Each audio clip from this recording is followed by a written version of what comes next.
Welcome to my Channel Deep Sleep Mission-DSM. As we begin, I would be delighted if you could share your location in the comments below.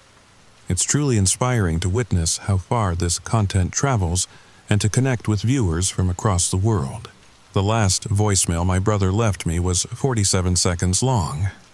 I've listened to it exactly 112 times since the FBI sealed everything that happened in Nome, Alaska last winter.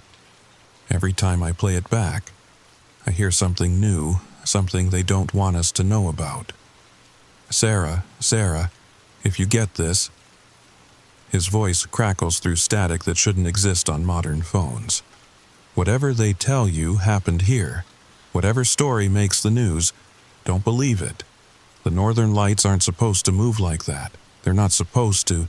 The message cuts off, always at the same spot, like something edited it.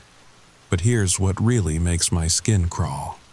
In the background of that recording, if you turn the volume all the way up, you can hear music, not normal music. It sounds like wind chimes made of ice, playing a melody that makes your teeth ache. Before I tell you what really happened in Nome, before I share what I found in my brother's apartment after they released his belongings, I need you to understand something.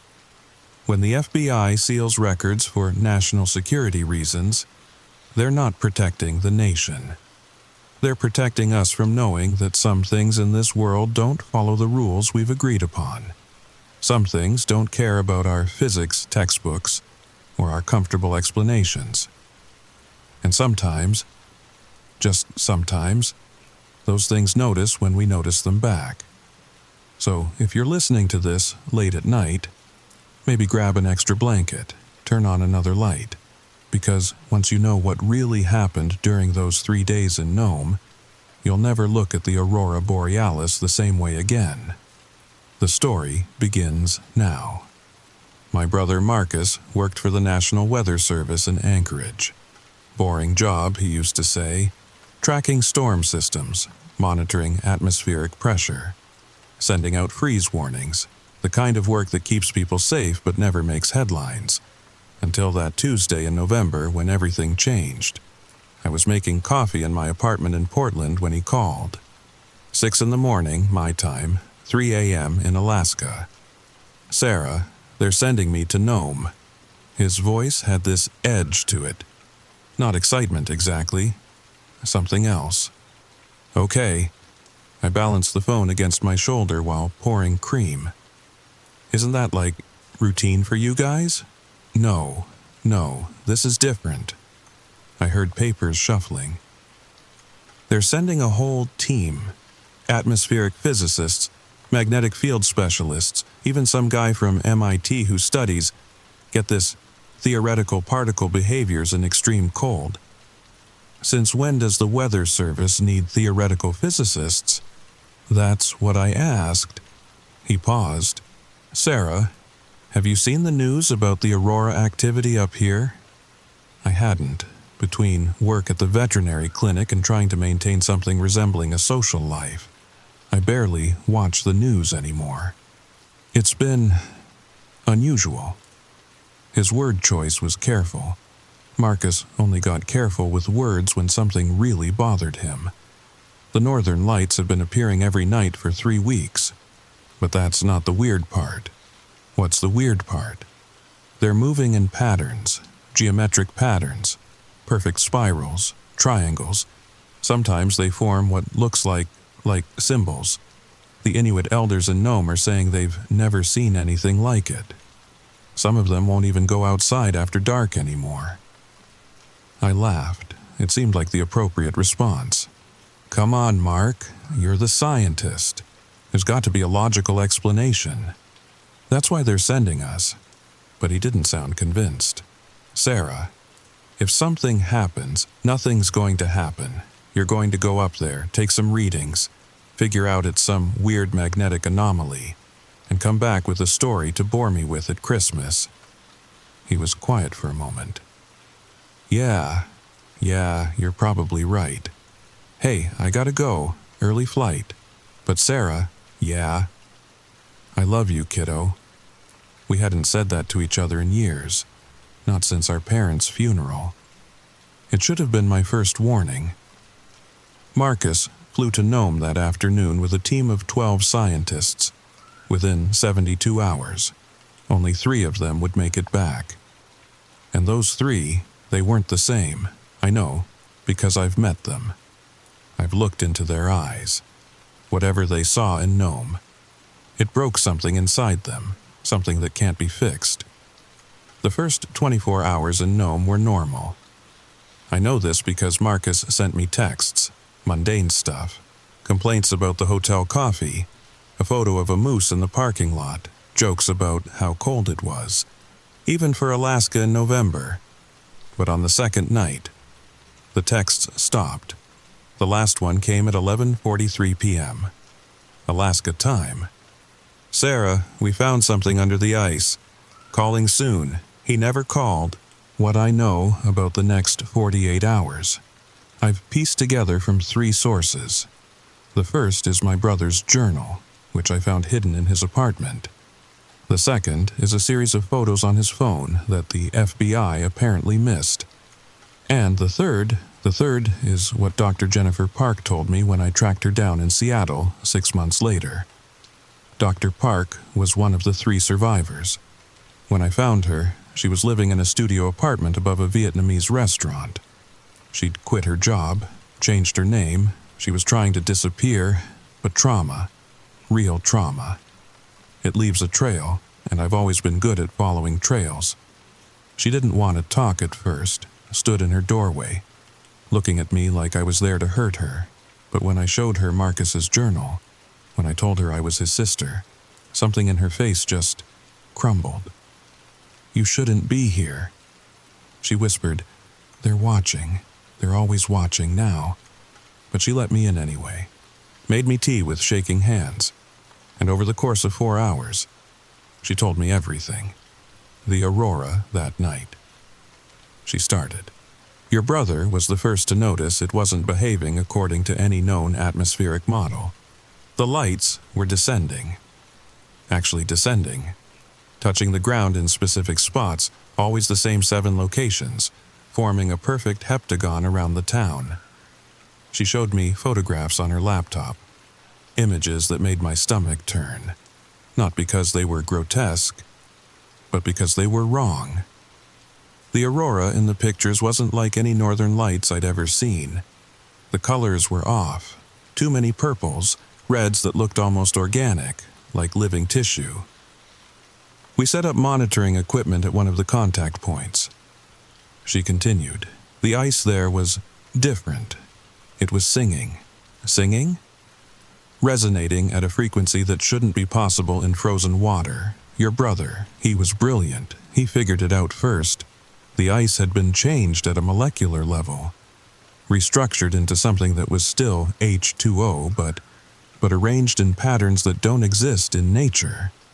Patterns that looked almost like... She stopped, stared into her tea. Like what? Like circuits. Like the ice had become some kind of receiver, or transmitter. That's when they decided to dig. Marcus's journal entries from that night are barely legible, his handwriting degraded with each paragraph.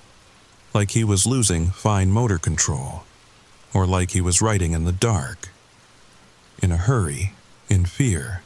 We're 3 feet down. The ice here is clear, perfectly clear. Can see something beneath. Mechanical, number, organic, number, both, neither. Jameson thinks it's a meteorite, but meteorites don't pulse, don't respond to proximity. 7 feet now, it's definitely responding to us.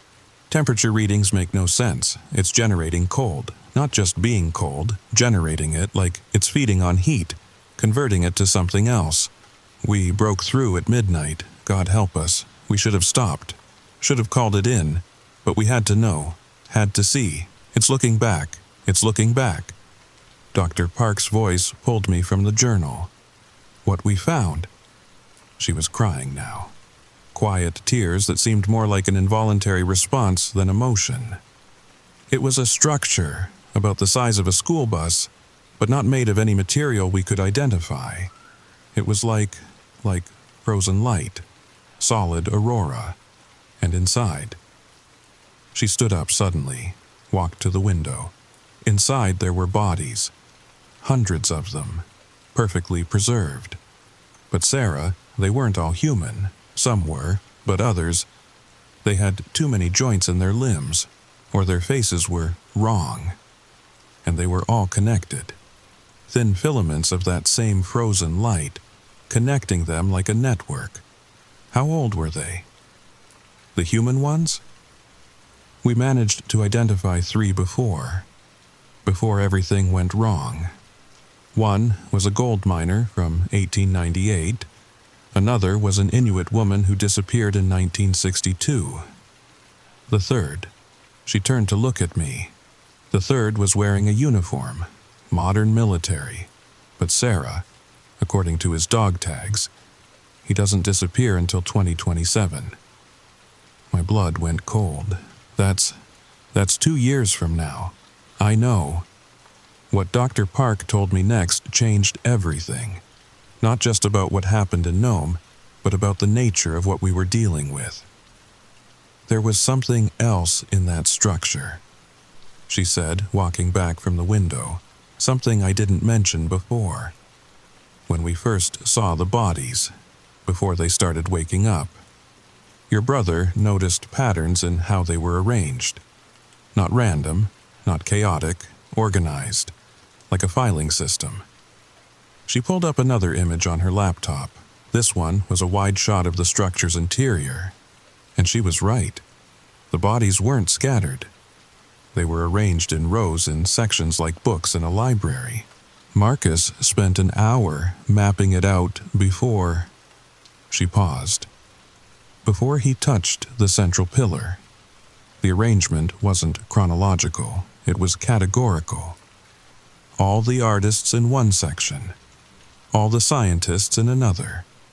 Teachers, leaders, children, even criminals, each group perfectly preserved, perfectly organized. It's a collection, I whispered. Exactly. But not just any collection, a curated one. They're not taking everyone. Sarah, they're being selective. Only taking representatives from each category, the best, the worst, the most unique. It's not random sampling, it's deliberate curation. She showed me more photos, close-ups of the faces, and I could see it then, the diversity, not just racial or ethnic, but psychological. You could see it in their expressions, even in death or suspension. The dreamer, the skeptic, the leader, the follower, every type of human consciousness represented. But why? I asked. What's the purpose? That's what Marcus was trying to understand when he made contact with the pillar. Dr. Park's voice dropped to barely a whisper. And that's when we learned about the others. Others? Not just Earth. Sarah, this isn't their first collection. We found evidence of dozens of worlds, hundreds maybe, all preserved in similar structures, all catalogued, all studied. They're not destroyers, they're librarians. Cosmic librarians preserving the history of consciousness before it's lost to extinction. The room felt colder suddenly, not just metaphorically. The pattern repeats, she continued. A species develops consciousness, develops technology, reaches a critical threshold, faces extinction, and they arrive. Always just before the end, always with enough time to collect, to preserve, to document. They've been doing this for millions of years. I thought about Marcus's journal entry, about seeing our own civilization already preserved, already collected. Dr. Park, I said slowly, if they can collect things that haven't happened yet, if time doesn't work for them like it does for us, then are we already... She nodded. Dead?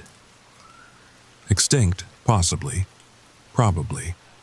We might be living in the echo of our own ending, the last moments before collection. stretched out across months or years to give them time to complete their work. That's when her phone buzzed with the unknown number. That's when she told me to leave. That's when I realized that knowing the truth, talking about it, made you visible to them, made you interesting. After leaving Dr. Park's apartment, I drove south, no destination in mind, just needed to move. To think. Marcus's journal sat on the passenger seat like a weight, pulling my eyes from the road. At a truck stop near Olympia, I finally stopped, bought coffee that tasted like burnt rubber, and read the rest. The final entries were different. The handwriting was Marcus's, but the words, they felt infected, like something else was bleeding through. Day 3, 0200 hours. They're showing us things, not with words, with thoughts, images pressed directly into our minds. Cities under ice, civilizations that predate the last ice age. They're collectors, preservers. They take samples before each extinction, before each reset. Day 3, 0400 hours. Jameson is gone. Walked into the structure willingly. Said he understood now. Said we're the antibodies. Earth creates us to fight infection. But we are the infection. The Aurora. It's their catalog system. Their way of marking what's been collected, what's pending collection. Day 3, 0600 hours. I can hear Sarah. Even here, even now. She's going to read this. She's going to come looking. Sarah, if you find this, don't come to Nome. Some doors can't be closed once opened. Some things can't be unseen. The FBI will contain this. They have to. But containment isn't cure. It's just delay. The last entry was just coordinates, latitude and longitude. When I plugged them into my phone, they led to a spot in the Arizona desert, middle of nowhere. But I recognized the area. Our family used to camp there when we were kids. Before everything fell apart, I should have gone home, should have forgotten everything. But grief makes you stupid, and love makes you brave. So I drove to Arizona. The location was an abandoned gas station, the kind you see in horror movies. Pumps that hadn't worked in decades. Windows boarded up. But the boards on one window were loose, and behind them, tucked into a rusted mail slot, was a flash drive. The flash drive contained 3 things: a video file, an audio file, and a text document labeled for Sarah. I sat in my car in that dead gas station's parking lot and opened the text file first. Sarah, if you're reading this, then I didn't make it back. Or if I did, I'm not myself anymore. The structure in Nome is one of thousands. They're all connected.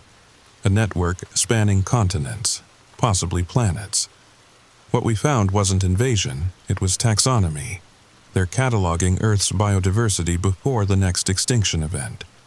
The one they've calculated will occur in 2027. The FBI knows. Has known since 1952. Roswell wasn't about aliens. It was about finding one of these structures. They've been managing the information ever since. Controlled disclosure. Gradual acceptance. But Nome was different. The structure there was active, collecting in real time. I'm leaving you evidence, not to expose them. Exposure would only cause panic. But so you know, so you understand. When the Aurora comes for you, and it will, don't run. Running marks you as aware, and awareness makes you valuable to their collection. Be normal. Be oblivious. Be human. I love you, Marcus. The video file was 40 minutes of handheld footage, shaky, dark, but clear enough. It showed the inside of the structure, the bodies Dr. Park had described, but also more. Walls covered in symbols that hurt to look at, that seemed to move when you weren't watching directly. And in the center, a pillar of that frozen light, with something inside it, something that might have been human once. or might have been trying to become human. But it was the audio file that broke me. It was Marcus, recording on his phone. His final hours in Nome. They're letting 3 of us leave. His voice was exhausted. Dr. Park, Reynolds, and Chova, they need witnesses. Controlled witnesses. People who will return. File reports. Be disbelieved and then disappear. Standard protocol, apparently. A pause, sounds of movement, then... I volunteered to stay. Someone has to understand what they're planning. The 2027 date. It's not random. It's calculated. Based on our progression, our technology. We're approaching something, some threshold, and when we cross it, static. Then a different voice, not Marcus, but using his mouth. The collection must be complete before the transition. Your species shows promise, variation, resilience. You will be preserved, studied, perhaps reconstructed when conditions permit. This is kindness. This is conservation. Then Marcus again, fighting for control. Sarah, they're in my head now. Can't fight much longer. But I learned something they didn't mean to share. The aurora, the patterns. They're not just markers. They're warnings. To others like them, stay away. Active collection in progress. That's why the patterns have been changing, increasing. They're almost done, almost ready to... The recording cut off. I sat in that parking lot until the sun set, watching the sky, waiting for lights that never came. Finally, I drove back to Portland, back to my normal life, my normal job, my normal apartment, but normal is just a performance now, because I know what's coming. I know what those patterns in the sky mean, and I know why the FBI sealed those records. I need to tell you about the others, the ones who came before Dr. Park, the ones whose stories I found buried in government databases and forgotten news archives. After Arizona, I couldn't stop digging, couldn't stop connecting the dots. What I found was a pattern spanning decades. People who had experienced similar events. People who had seen the aurora behave in impossible ways. People who had found things under ice that shouldn't exist. 1987. Dr. Elizabeth Morrison, glaciologist, disappeared during a research expedition in Greenland. Her final radio transmission mentioned geometric patterns in the ice formation and structures that don't match known crystalline formations. Her body was never found, but her equipment was recovered. The audio recordings were classified by the Danish government. 1994, Robert Castellanos, amateur astronomer from Fairbanks, reported aurora formations that spelled out mathematical equations in the sky. He published his photographs in a small scientific journal. 3 days after publication, he died in a car accident. The journal's entire print run was mysteriously destroyed in a warehouse fire. 2003, the Nunavut incident. An entire Inuit village of 47 people reported the northern lights coming down to earth like fingers. Emergency services found the village completely abandoned.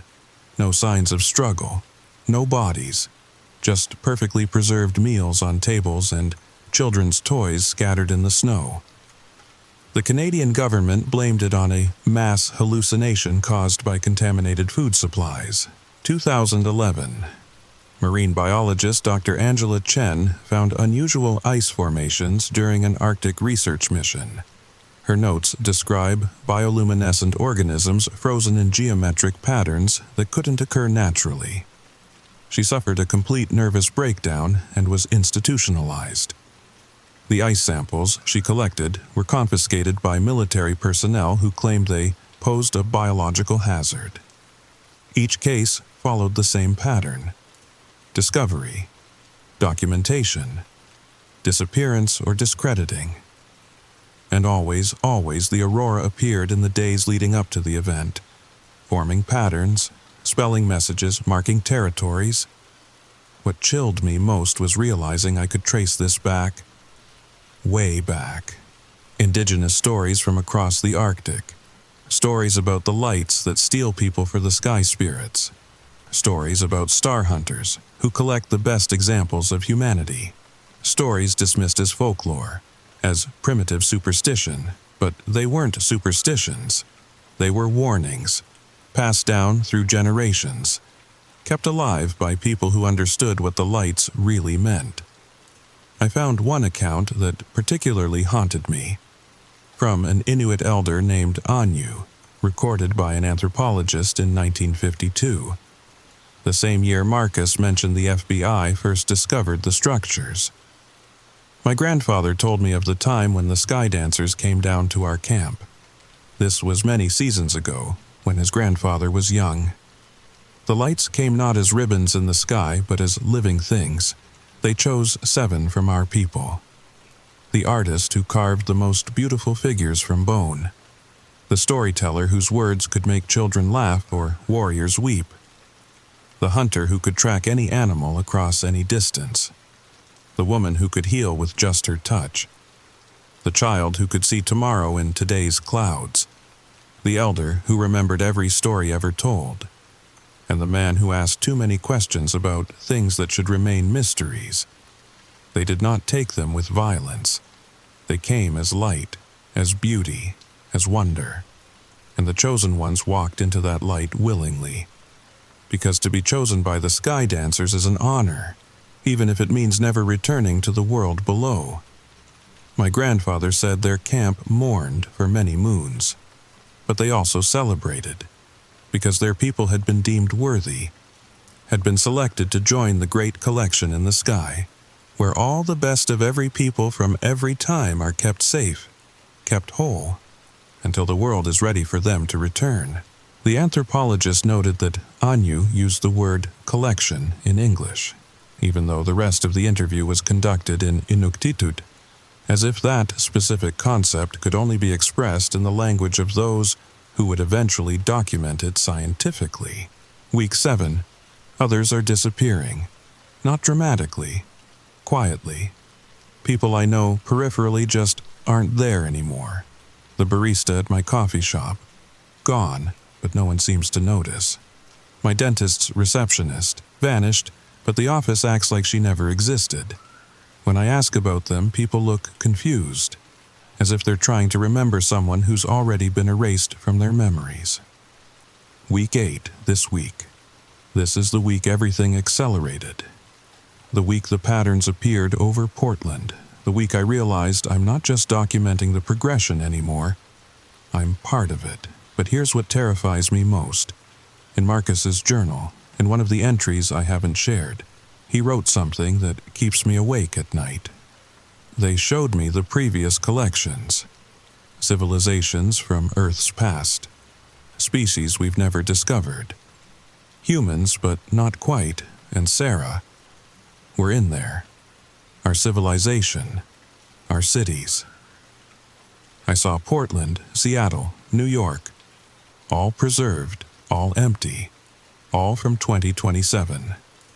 They're not collecting what was. They're collecting what will be. Time doesn't work for them like it does for us. Effect can precede cause. The collection is already complete. We're just experiencing the gathering. If Marcus was right, if time doesn't constrain them the way it constrains us, then maybe we're already gone. Maybe we're already preserved in those structures, experiencing our last months like a recording, like ghosts who don't know we're dead. It would explain why my dreams have changed, why sometimes I wake up and for just a moment, I'm somewhere else, somewhere cold, somewhere with walls of frozen light, surrounded by whispers and languages that predate human speech. It would explain why sometimes when I look at Tom, I see through him, like he's transparent, like he's already fading. It would explain why the aurora, when it appears now, seems to be spelling out words in English, words meant for me. Soon, Sarah, soon. I finished recording this story 3 hours ago, uploaded it to my computer, set it to automatically post if something happens to me, because 20 minutes ago, the aurora appeared over Portland. That's not supposed to be possible. We're too far south, But there it is, painting the sky in impossible colors, and it's forming patterns. A perfect spiral, then a triangle, then my brother's face, clear as a photograph in lights across the sky. Tom is still asleep. He doesn't see what I see, doesn't know what I know. I envy him. My phone just buzzed. Unknown number. The message is just coordinates. The same coordinates Marcus sent me. The abandoned gas station in Arizona. I think I'm being summoned. If you're listening to this, if this story found its way to you, then I'm already gone, already collected, already preserved in frozen light with my brother and the others who knew too much. But you still have time. When the aurora comes to your sky, when it forms its impossible patterns, don't look, don't wonder, don't investigate.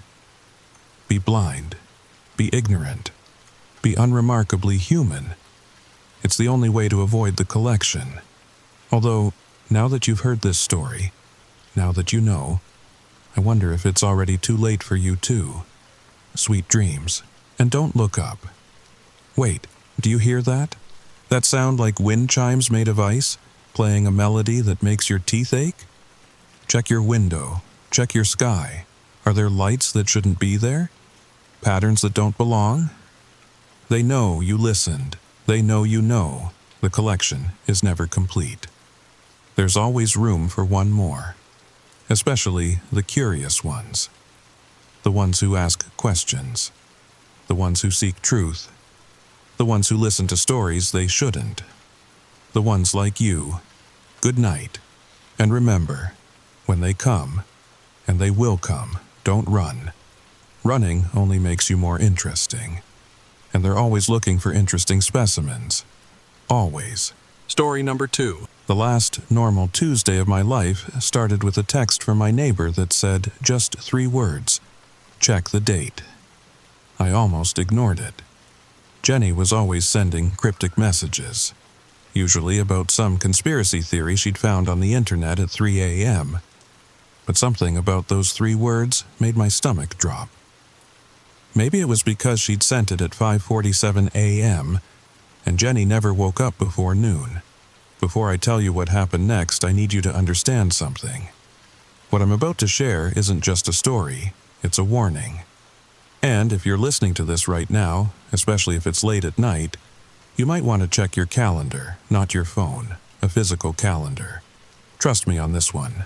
Our story begins now. My name is Sarah Chen, and until last Tuesday, I lived a perfectly ordinary life in Cedar Rapids, Iowa. I worked remotely as a graphic designer, had a tabby cat named Pixel, and spent most evenings watching true crime documentaries while eating takeout from the Thai place down the street. That morning, after getting Jenny's text, I rolled over and grabbed my phone to check the date. October 15th, 2024. Nothing special about it, just another Tuesday. But then I noticed something odd. My phone's battery was at 100%, even though I hadn't plugged it in last night. I distinctly remembered it being at 23% when I'd fallen asleep watching YouTube videos. I sat up, suddenly very awake. The apartment felt different. Not wrong exactly, just off. Like when you rearrange furniture and your muscle memory keeps expecting things to be where they used to be. Pixel usually slept at the foot of my bed, but he wasn't there. I called for him. Nothing. That wasn't like him. He was basically my furry alarm clock, always demanding breakfast by 6 a.m.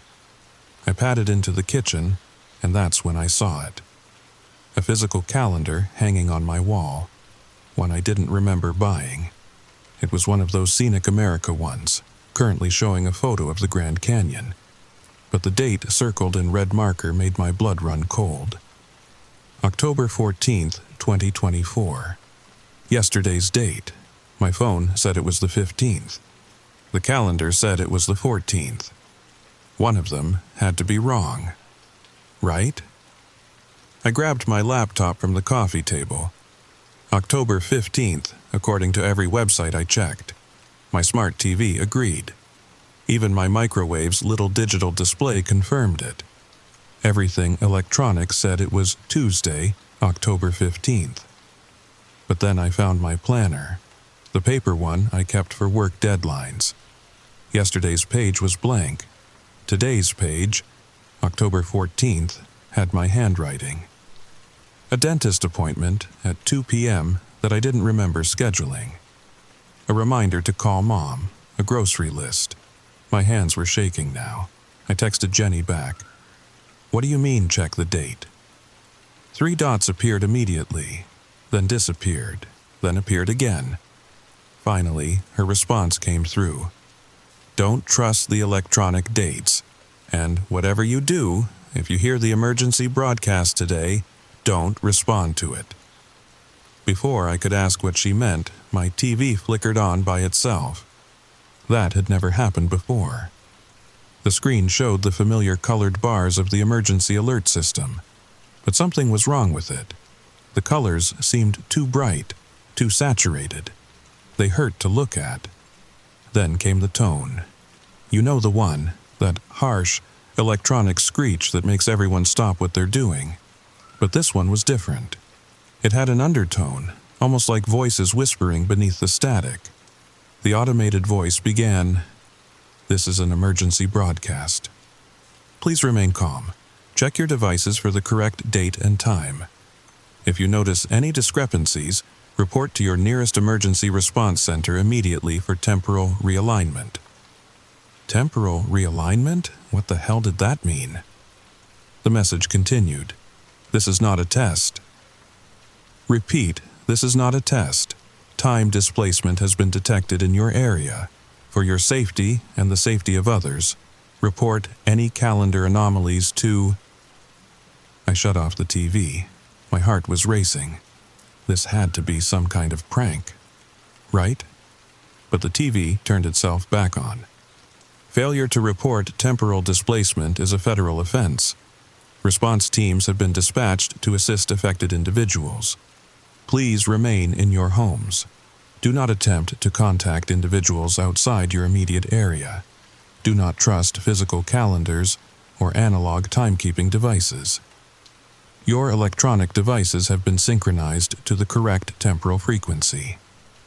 I unplugged the TV. The voice continued from my laptop, from my phone, even from my smart speaker in the bedroom. All of them in perfect unison. For immediate assistance, press 1 on any connected device. Response teams will arrive within 30 minutes. That's when I heard it. A sound that made every hair on my arms stand up. Footsteps from the apartment above me. Slow, measured, deliberate footsteps. The apartment above me had been empty for 3 months. I need to tell you something about my apartment building. It's one of those converted Victorian houses in the older part of Cedar Rapids, the kind with creaky floors and windows that don't quite close right. Only 4 units. Jenny lived across the hall, Mr. Peterson was below me, and the unit above, like I said, had been empty since July. But those footsteps were real, heavy, rhythmic, like someone pacing. My phone buzzed. A text from an unknown number. "Sarah Chen, Unit 2B. Please remain calm. A response team will arrive shortly to assist with your temporal displacement. Do not leave your residence." How did they know my name? My apartment number? Another text, this one from Jenny. "Don't let them in. Meet me in the basement. Bring any physical calendars or analog clocks you have. Hurry." The footsteps above stopped. Then I heard something that made my decision for me. The sound of a drill. Someone was drilling through the floor above me. Dust started falling from my ceiling. I grabbed my planner, the wall calendar, and for reasons I couldn't explain, my grandmother's old wind-up alarm clock from my nightstand. Then I slipped out into the hallway. The building felt wrong. The hallway seemed longer than usual. The wallpaper, a faded floral pattern I'd walked past every day for 2 years, was different. The flowers were facing the wrong direction. Jenny's door was cracked open. "Hurry," she whispered, pulling me inside. Her apartment was chaos, papers everywhere, physical maps spread across her coffee table, at least a dozen analog clocks ticking out of sync with each other, and photos, hundreds of printed photos covering one entire wall. "Jenny, what is this?" She grabbed my shoulders. Her eyes were bloodshot, wild. "What date does your phone say?" "October 15th. "And your calendar?" "The 14th. She nodded grimly. "It's getting worse." Yesterday, the discrepancy was only 12 hours. Before that, 6. It's accelerating. "What's accelerating?" "Jenny, you're scaring me." She pulled me to the wall of photos. They were all of our street, taken from her window. Each one had a timestamp written in marker. But as I looked closer, I realized what was wrong. In photos dated 3 days ago, there was a blue Honda parked outside that I'd never seen before. In photos from yesterday, the big oak tree in front of our building, the one that had been there for decades, was gone. "The timeline is fracturing," Jenny said. "I've been tracking it for 2 weeks. Small changes at first. A stop sign that used to be a yield sign, a coffee shop that everyone remembers but never existed. And now," she gestured to her collection of clocks, "time itself is becoming unstable." The drilling above my apartment got louder. Then we heard it in Jenny's apartment too. They were drilling through her ceiling now. "We need to get to the basement," she said, grabbing a backpack filled with what looked like old newspapers and photo albums. Mr. Peterson figured something out. Something about the emergency broadcasts. We crept into the hallway. The drilling was coming from everywhere now, above, behind the walls, even seeming to come from below. The whole building was vibrating with it. The basement door was usually locked, but it stood open now. The single bulb at the bottom of the stairs flickered in a pattern that seemed almost deliberate, like Morse code. Mr. Peterson was waiting for us, but he looked different, younger somehow. The gray in his beard was gone, and he stood straighter than I'd ever seen him. "What date?" he asked immediately. "October 14th on paper, 15th on digital," Jenny answered. He nodded. "Then we don't have much time. They're accelerating the convergence." "Who's they?" I demanded. "What convergence?" Mr. Peterson pulled out a leather journal, its pages yellowed with age. "I've been keeping records for 43 years, physical records, things that can't be altered remotely." He opened it to a page covered in dates and notes. "The emergency broadcasts started in 1981. Always the same pattern. They claim there's been a temporal displacement. They send response teams, and then what? People forget. Whatever date the digital devices show becomes the truth. The physical evidence disappears. Photos change. Memories adjust. And anyone who remembers the discrepancy, the drilling stopped. The sudden silence was worse than the noise. Then we heard them. Footsteps. Not just from above now, but on the stairs. Multiple sets, moving in perfect synchronization. "They're here," Mr. Peterson whispered. "The response teams." Mr. Peterson led us deeper into the basement, past the washing machines and storage units to a door I'd never noticed before. Behind it was a room that shouldn't exist, not according to the building's floor plan anyway. The walls were lined with metal mesh, chicken wire embedded in the plaster. "Faraday cage," Mr. Peterson explained. "Blocks electromagnetic signals. They can't track us in here." The room was filled with filing cabinets, each one labeled with a year. Jenny immediately went to the one marked 2024 and started pulling out folders. "Look at this," she said, spreading papers across a dusty table. They were printouts of news articles, but the headlines were all wrong. "Seattle Seahawks win 3rd consecutive Super Bowl." "President Romney signs climate accord." "Apple releases iPhone 17." These are from different timelines, Mr. Peterson said.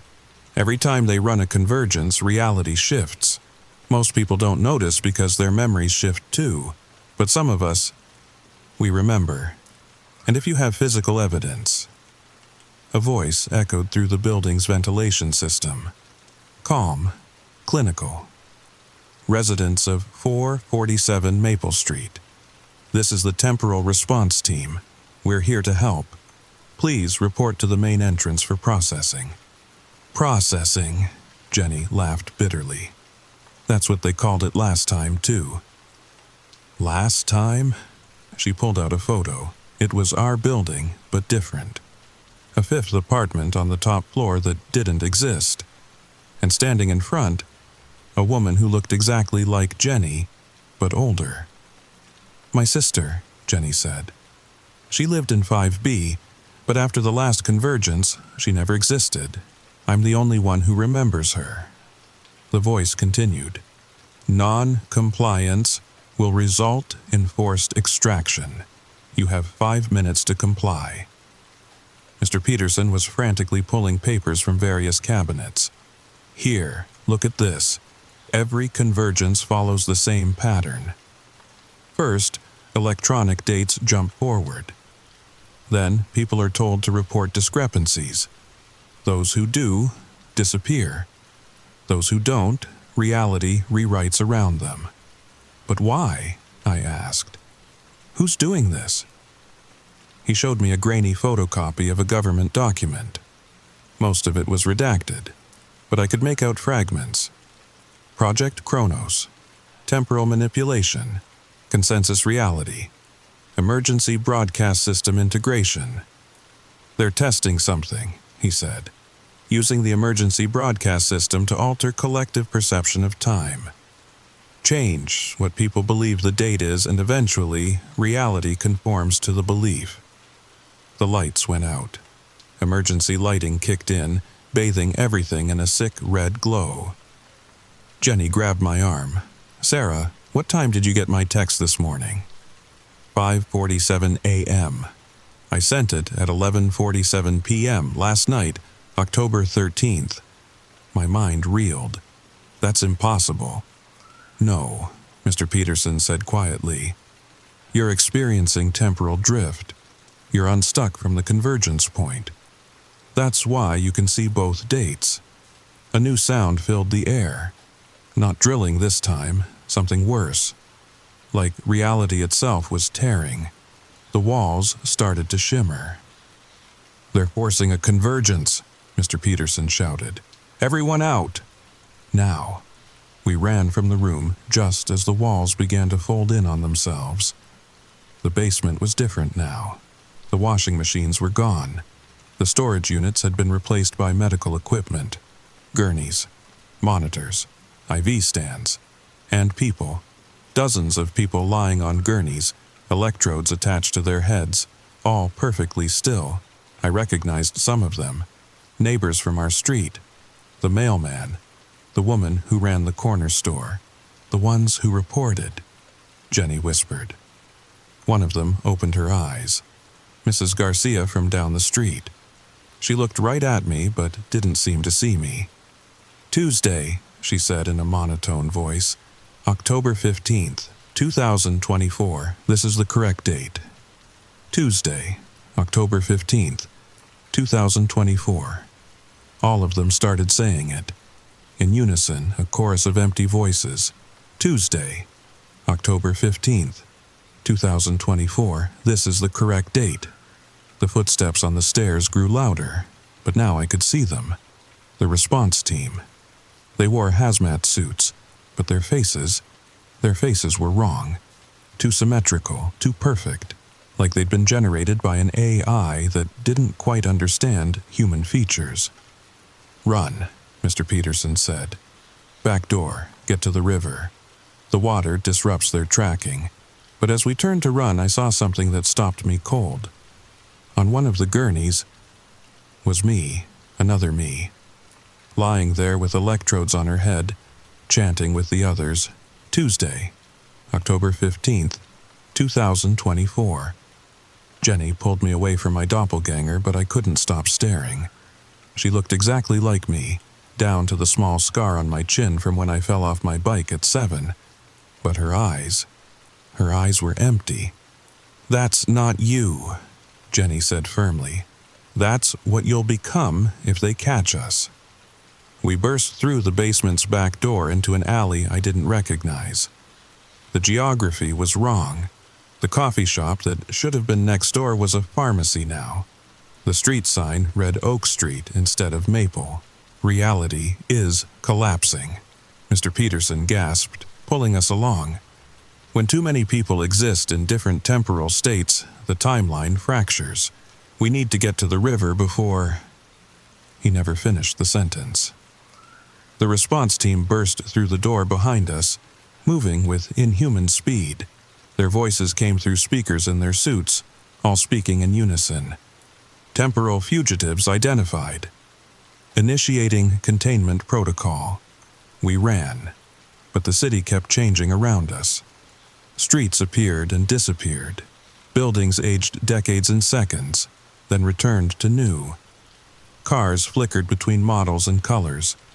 And above it all, from every electronic billboard, every digital sign, every screen, and every window, the emergency broadcast continued. "This is not a test. Report to your nearest emergency response center for temporal realignment. Compliance is mandatory." My phone in my pocket started burning hot. I pulled it out and threw it aside just as the screen cracked and started displaying random dates. January 3rd, 1847. December 31st, 9999. March -1st, 2024. Time itself was having a seizure. We reached the park by the Cedar River, but it was wrong too. The playground I remembered was gone, replaced by a memorial to an event I didn't recognize. The Great Convergence of 2019. 5,000 names were etched in black marble. Mr. Peterson led us down to the water's edge. "Get in," he said. "The moving water disrupts their temporal field. It's the only thing that— a sound like thunder, but not from the sky. From everywhere. From every when." The air itself cracked, and through the cracks I could see other versions of this moment. Hundreds of them. In some, we were already captured. In others, we'd never made it out of the building. In one, Jenny was alone, crying over 2 bodies by the riverside. "The convergence point," Mr. Peterson shouted over the noise. "They're forcing all timelines to merge. Everyone will remember only what they want them to remember." That's when I understood. This wasn't about changing the date, it was about changing history. Every time they did this, they could rewrite anything. Elections, disasters, wars, make people forget what really happened and remember only what they were told to remember. Jenny grabbed my hand. "Sarah, listen to me. Whatever happens, don't forget the real date. October 14th, 2024. Monday, not Tuesday. Monday, October 14th. The response team surrounded us. Their leader stepped forward, removing their helmet. The face underneath wasn't human, it wasn't anything. Just a smooth, blank surface with indentations where features should be. It spoke without a mouth. Temporal variance detected. "You are experiencing chronological dysphoria. Allow us to help you." "No," I said, backing toward the river. "We know what you're doing." "We know about Project Kronos." The blank face tilted. "Project Kronos is humanitarian aid. We are correcting temporal inconsistencies for the greater good. Your resistance is a symptom of temporal psychosis." Mr. Peterson laughed. "Temporal psychosis? Is that what you're calling free will now?" "Free will is an illusion created by linear temporal perception," the thing replied. "We are offering transcendence, unity, one timeline, one truth, one reality. No more confusion, no more conflicting memories, no more pain of remembering what was lost." Jenny squeezed my hand tighter. Don't listen to it. That's how they get you. They make it sound like mercy. The thing stepped closer. Sarah Chen, born March 15th, 1992. Or was it 1993? Do you even remember anymore? Your mother died when you were 12. Or did she? Was it cancer or a car accident? Or is she still alive in another timeline, wondering why you never call? My mind reeled. I couldn't remember. My mother's face kept changing in my memory. Young, old, sick, healthy, alive, dead. Stop, I whispered. We can make it stop, the thing said, extending a featureless hand. One touch, one moment, and all the confusion ends. You'll know exactly what's real. Tuesday, October 15th, 2024. A normal day, a peaceful day. A day where everything makes sense. I looked at Jenny, at Mr. Peterson. They were wavering, like mirages, or was I the one wavering? The water, Mr. Peterson mouthed. Now. We jumped. The Cedar River in October should have been cold, but it wasn't hot or cold, it wasn't even wet. It was like falling through television static, through the spaces between seconds, through the gaps in reality where time couldn't quite reach. Under the surface, I could see everything. Every timeline, every possibility, every convergence they'd ever forced. Millions of people, living lives that were edited, redacted, rewritten. A president who was never elected. A war that never happened. A pandemic that was erased. Children who were never born. Cities that were never built. And at the center of it all, a building. Not a government facility, not military. Something worse. A corporate campus with a familiar logo. A tech company that everyone knew, everyone trusted. The ones who made our phones, our computers, our smart homes, our digital lives. They weren't working for the government was working for them. Every device, every screen, every connection. They could change what we saw, change when we thought we were, change what we remembered, and we'd given them permission. Clicked accept on the terms of service, allowed automatic updates, trusted them with our memories, our photos, our calendars, our lives. I surfaced, gasping. But I wasn't in the Cedar River anymore. I was in my apartment, dry, fully clothed, my phone in my hand showing. October 15th, 2024, Tuesday. Had any of it been real? I looked around frantically. No wall calendar, no planner. Pixel was sleeping on the couch like nothing had happened. The apartment above me was silent. I ran to Jenny's door, knocked. A stranger answered. "Can I help you?" "Where's Jenny?" "The woman who lives here." "I've lived here for 3 years, lady." "There's no Jenny." Mr. Peterson's apartment had a young couple with a baby. They'd just moved in last week, they said. The old man who'd lived there before had died peacefully in his sleep. Years ago. I was losing my mind, or was I? I went to my laptop, searching for any proof, but every search result confirmed what my phone said. Tuesday, October 15th, 2024. Every news article, every website, every digital record. But then, in my grandmother's jewelry box, I found it. Her old wind-up alarm clock. The one I'd grabbed during the escape that maybe never happened. And next to the time, a tiny date window. Monday, October 14th. I wound the clock. It started ticking. And as it did, I noticed something else. A piece of paper tucked under it. My handwriting, "Don't forget. Check the date. Trust physical evidence. The broadcasts are lies."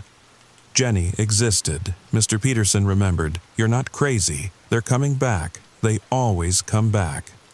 Next time, it will be November, then December, then... The paper was torn. The rest was missing. As I'm recording this, it's been 3 days. My phone says October 18th, 2024. Friday. The wall calendar I bought yesterday says October 16th, Wednesday. The gap is growing again. This morning, I got a text from an unknown number. Check the date. I know what's coming. The emergency broadcast, the response teams, the convergence. And this time, I don't have Jenny or Mr. Peterson to help me. But I have you.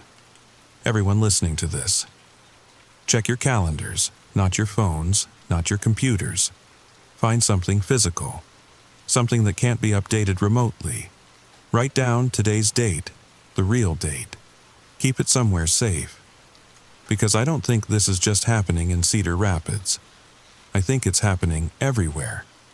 And once everyone accepts the same false date, once everyone believes the same edited history, there's no going back.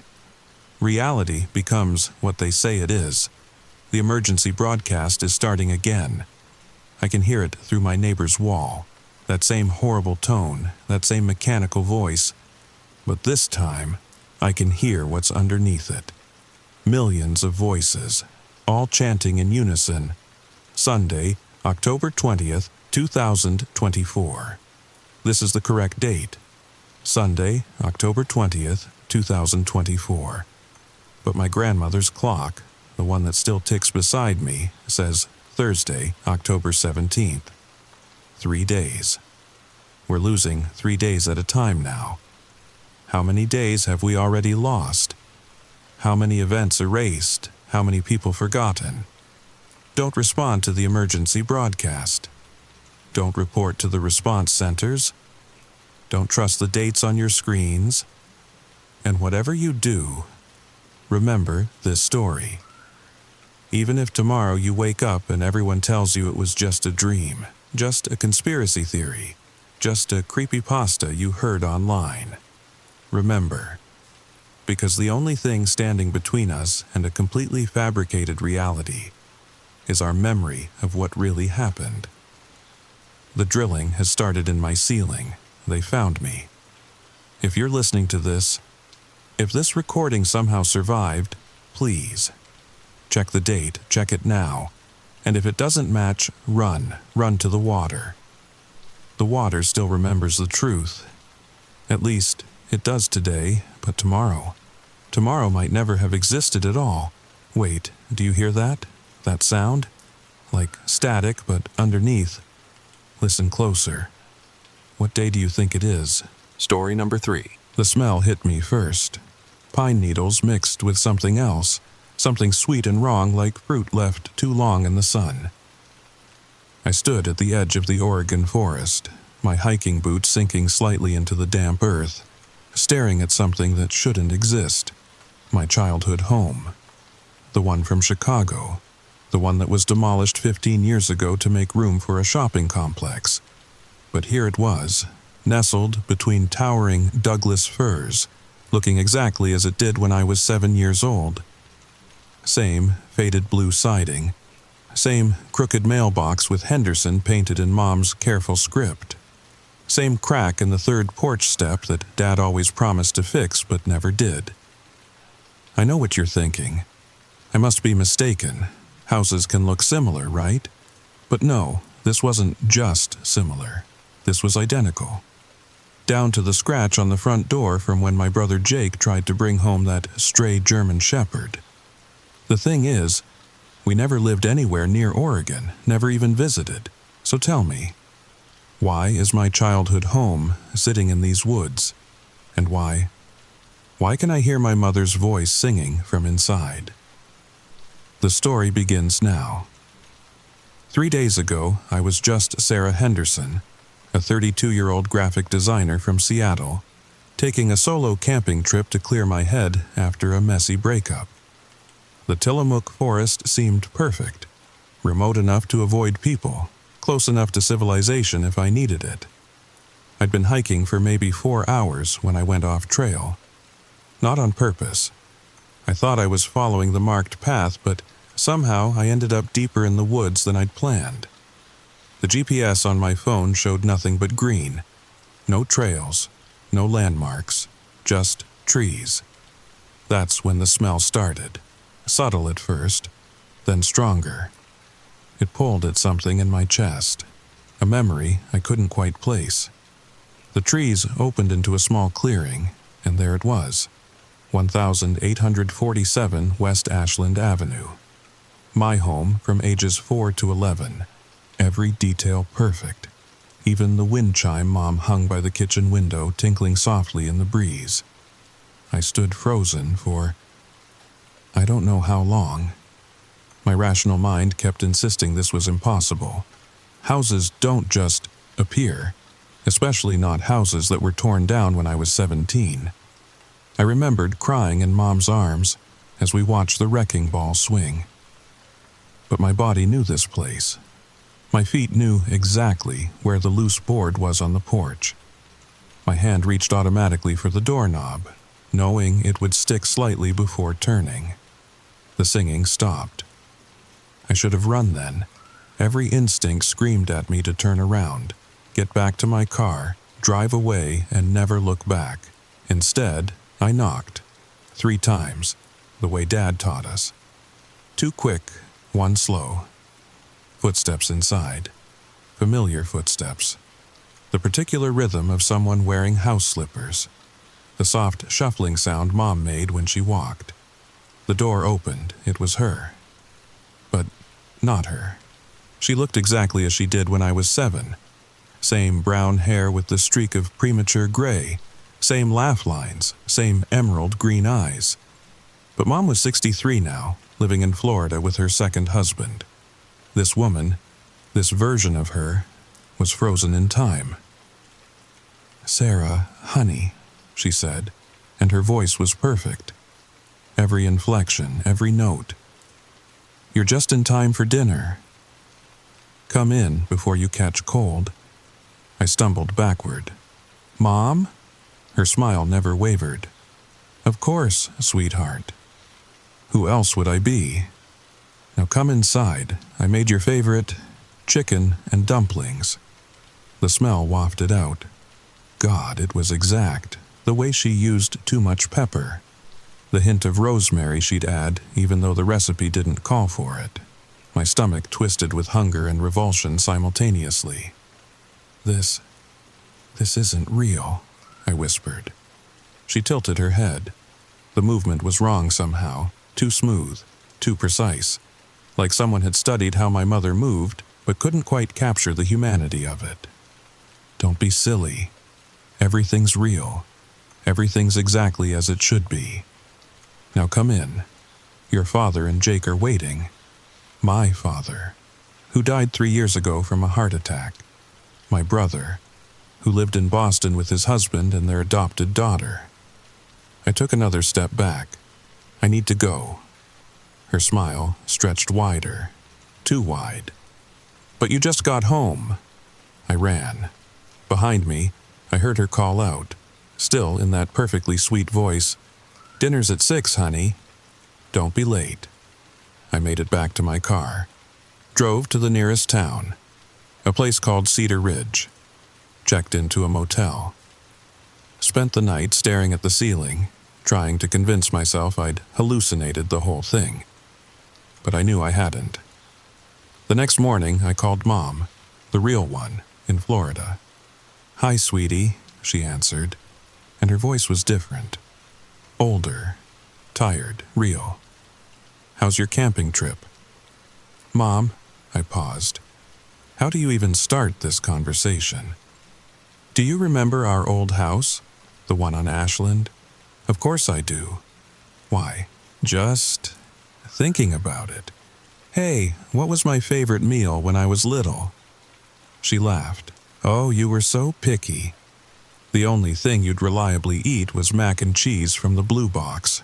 I tried to make chicken and dumplings once, and you cried because the dumplings looked like clouds, and you didn't want to eat clouds." My blood went cold. The woman in that house. She'd been wrong, but she'd been so confident, so sure. I had to go back. I know that sounds insane, but I had to know what this was. Some elaborate prank? A mental breakdown? Something else entirely? This time I brought supplies. A knife from the motel kitchen, my phone fully charged with a backup battery. Pepper spray. I marked trees with bright orange paint as I went, creating a trail back. The house was still there. In daylight, I could see more details. The garden in front. Mom's roses and Dad's failed attempt at growing tomatoes. The basketball hoop mounted on the garage, rust creeping up the pole. But other things were wrong. The house had electricity. I could see lights on inside, but no power lines connected to it. The windows reflected the forest, but if you looked at them from the right angle, they showed rooms that couldn't exist. Too many corners. Stairs that went up when the house only had one floor. I circled the property, staying in the trees.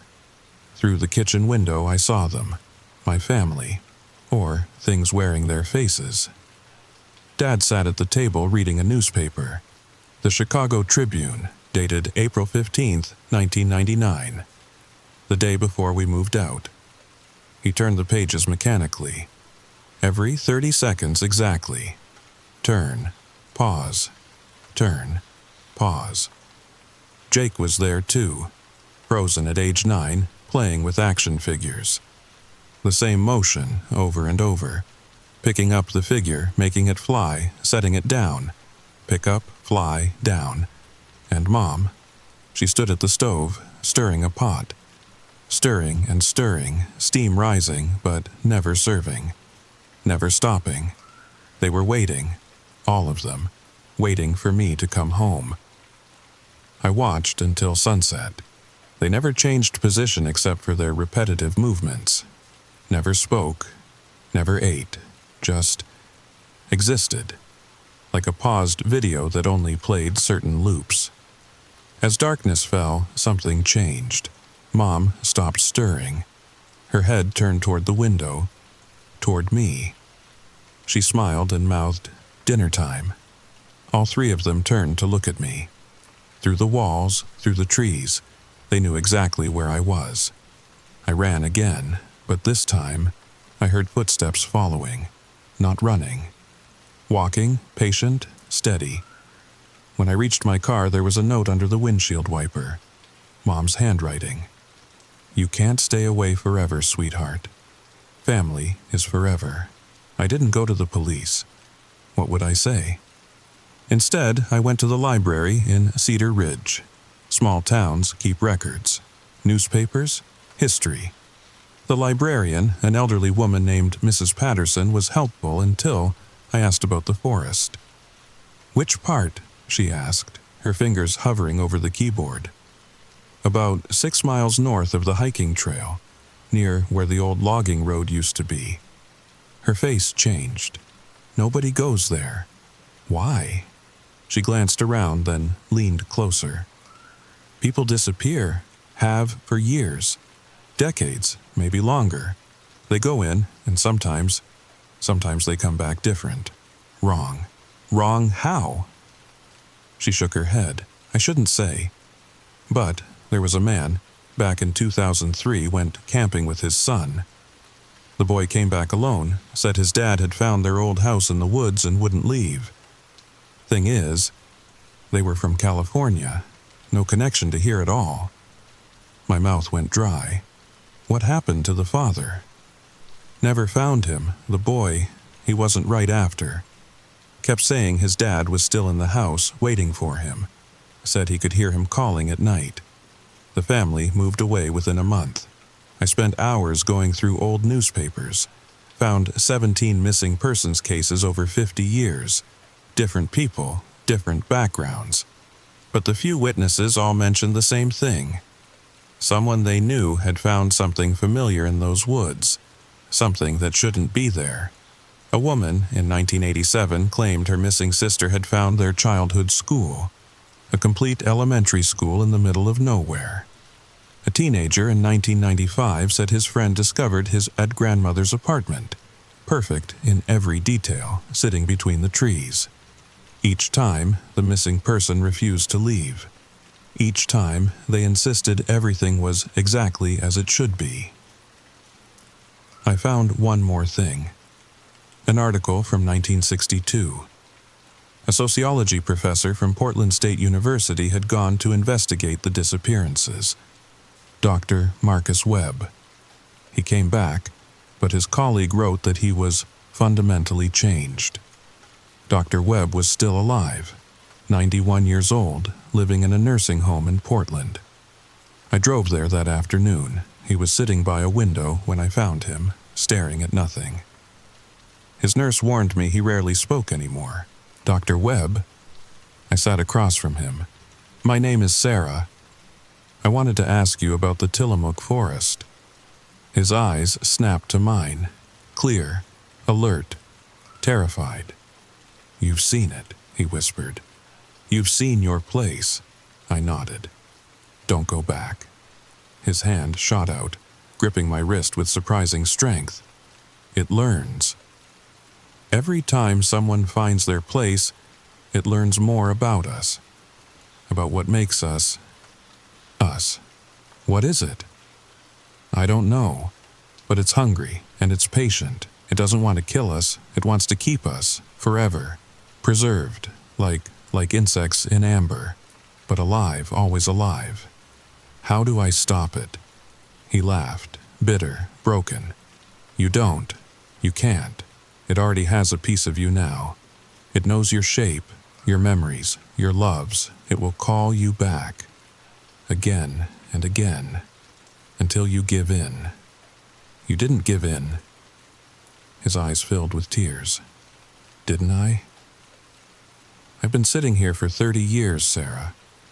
But part of me is still there. In my place. My childhood bedroom. 12 years old forever. Playing with my model trains, around and around the track.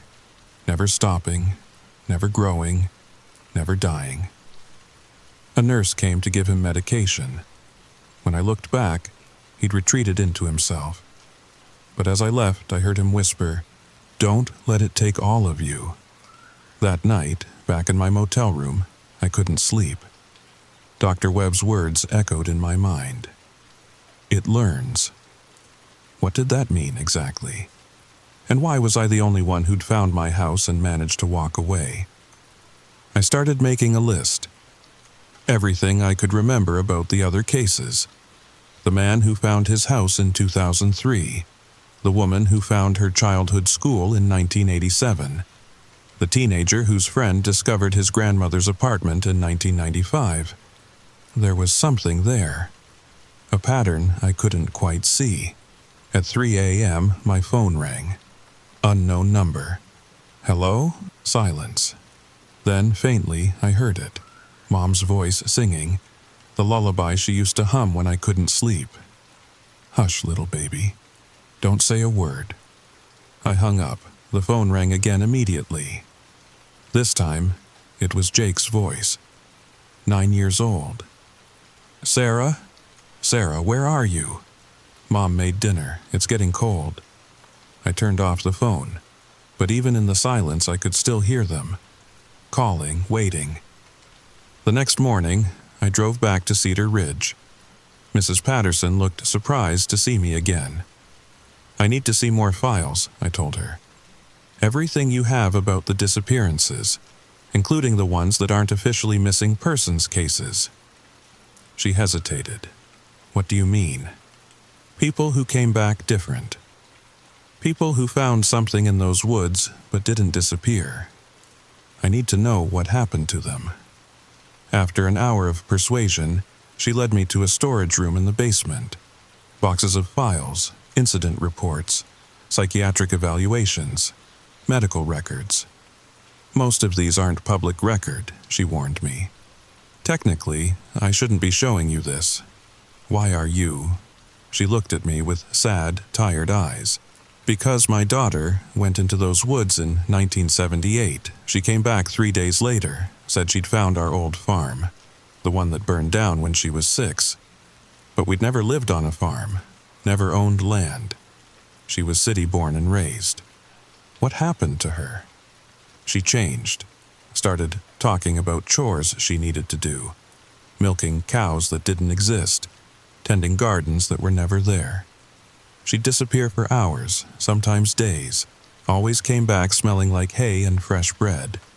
We had her committed twice. The doctors couldn't find anything wrong with her. Mrs. Patterson wiped her eyes with a tissue. She died 5 years ago, cancer, but at the funeral, when they opened the casket, she smelled like hay and fresh bread, and her hands were calloused like she'd been working on a farm her whole life. The files told similar stories. People who found impossible places in the woods and were never quite the same. They lived dual lives somehow, present in the real world but always partially somewhere else. A businessman from 1989 who found his childhood treehouse and started showing up to board meetings with pine sap on his expensive suits. A teacher from 1993 who discovered her grandmother's kitchen and began bringing impossibly fresh bread to school, warm from an oven that didn't exist in her apartment. A construction worker from 2001 who found his father's workshop and started crafting furniture with tools that weren't made anymore, using wood from trees that had been extinct for decades. All of them shared the same expression in their photographs. Present but not present. Happy but hollow. Then I found something that made my blood freeze. A medical examiner's report from 1967. An unidentified woman found dead in the forest. Cause of death: starvation and dehydration.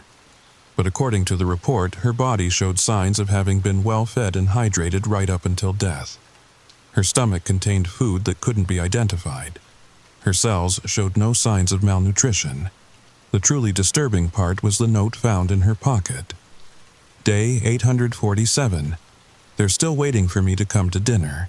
I can see them through the window, sitting at the table. I want to go in so badly, but I know if I do, I'll never leave. I can't keep living like this, half here, half there. It's tearing me apart. She'd been living in the woods for over 2 years, watching her impossible place but refusing to enter, until she couldn't take it anymore. At the bottom of the file was a photograph. The woman looked exactly like someone I'd seen before. It was Mrs. Patterson, but younger, much younger. I looked up to find her standing in the doorway, watching me.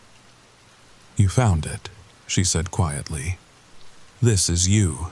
No, that's my sister, Margaret, my identical twin sister. She went into the woods in 1965, found our childhood playhouse, our secret place where we used to have tea parties with our dolls. She sat down heavily in a chair. She came back, but she wasn't the same. She'd disappear for days at a time. I could never find her. She got thinner and thinner. But she was always talking about the wonderful meals she was having, the games she was playing, the tea parties that never ended. She chose to die rather than go back." Mrs. Patterson nodded. She said it was like being addicted to something that was slowly killing you. The pull got stronger every day. She knew if she went back one more time, she'd never have the strength to leave again. "Why are you helping me?"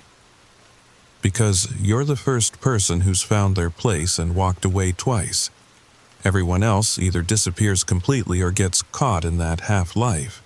Maybe you're different. Maybe you can break the pattern." I thought about the phone calls, the smell that seemed to follow me, the dreams I'd been having where I was 7 years old again, safe and warm and loved. "I don't think I'm different," I whispered. "I think I'm just not ready yet." Mrs. Patterson was right about one thing. I was different, but not in the way she hoped. Over the next 3 days, the pull got stronger. It wasn't just at night anymore. I'd be eating lunch and suddenly smell pine needles and rosemary. I'd be checking my email and hear Jake's laughter echoing from nowhere. The worst part was how good it felt. Each phantom sensation brought a wave of pure happiness. The kind of uncomplicated joy I hadn't felt since I was a child. It was like a drug, and I was developing a tolerance. I needed more frequent doses to get the same high. I tried to distract myself. Called friends. worked on design projects, even considered driving back to Seattle. But every time I got in my car, I found myself heading toward the forest instead. On the fourth night, I woke up to find I wasn't in my motel room. I was standing at the edge of the clearing, wearing my pajamas, my feet bare and covered in pine needles. The house glowed softly in the moonlight, warm and inviting. Through the windows I could see my family, but they weren't looping their movements anymore. They were looking at me, waiting. Dad stood up from his chair and walked to the window. He pressed his hand against the glass and mouthed, "We miss you, sweetheart." I took a step forward, then another. The pull was so strong now it was almost physical, like invisible hands guiding me home. I was 5 steps from the porch when I heard it. A car engine. Headlights swept across the clearing and Mrs. Patterson's old sedan pulled up behind me. "Sarah!" She got out of the car, her voice sharp with urgency. "Don't go in there." I turned to look at her, feeling like I was swimming through molasses. "They're waiting for me." "They're not your family. Look at them, really look." I looked back at the window. Dad was still there, hand pressed against the glass, but now I could see what I'd missed before. His hand was pressed on the wrong side. He was inside, but his palm was against the interior of the glass, like he was trapped, like he was trying to get out. The spell broke. I stumbled backward, gasping. "How did you find me?" "I've been watching the motel, following you when you sleepwalk. This is the 3rd time this week. 3rd time, I only remembered this once." Mrs. Patterson helped me to her car. As we drove away, I looked back at the house. My family was still at the window, but their expressions had changed. They looked angry now, hungry. "What happens if I keep coming back?" I asked. "Eventually, you won't leave. The pull will get so strong that you'll walk through that door and become part of their loop, another puppet in the play. And if I try to stay away completely..." She was quiet for a long moment. "You saw the files. You know what happens." I did. The half-life.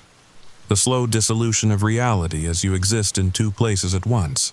Or, like Margaret, death from the strain of living between worlds. There has to be another option. Maybe there is. Something I haven't told you.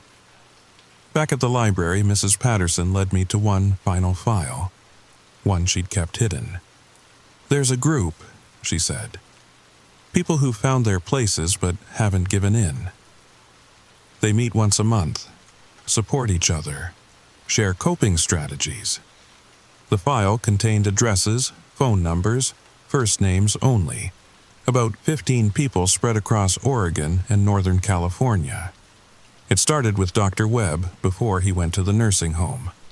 He found others like him, people living with the pull but fighting it. I looked at the dates. The group had been meeting for over 20 years. Do they ever get better? Define better. They're alive. They're functional, but they're also... She searched for the right word. Haunted. They carry pieces of their impossible places with them always. She gave me a phone number. "Call Elena. She's the current group coordinator. Found her childhood bedroom in the woods 15 years ago. She can explain better than I can." I called Elena that night. Her voice was warm but tired, like someone who hadn't slept well in years. "Mrs. Patterson told me about you," she said. "You found your family home." "Yeah, and I keep going back." "How many times?" "Consciously? Twice. But she says I've been sleepwalking, so maybe more."